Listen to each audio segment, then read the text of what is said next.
देखें जो आपने लेना है। माशाल्लाह आपकी वही अच्छी मिर्च है। कितने की देंगे? ये सिर्फ आपको 10 रुपए की मिल जाएगी। ठीक है। ये भी है, ये भी देखिए आप।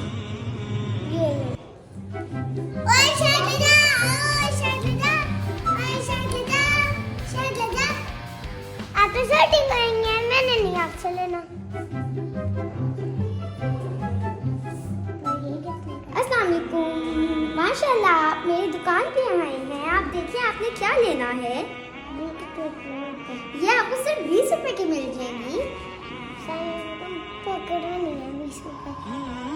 चलिए आपके पास जितनी है आप मुझे उतने दे दें, कोई बात नहीं। चलिए दे दें, कोई बात नहीं। Thank you.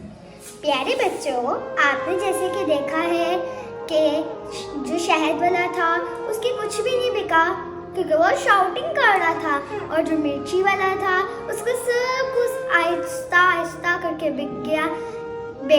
बच्चों, आप लोगों ने इस कहानी से ये सबक सीख के जाना है कि हमें शाउटिंग नहीं करनी है, हमें प्यार और मोहब्बत सॉफ्ट तरीके से बोलना है और दूसरों के साथ अच्छे तरीके से बिहेव करना है। जज़ाकुमुल्लाह।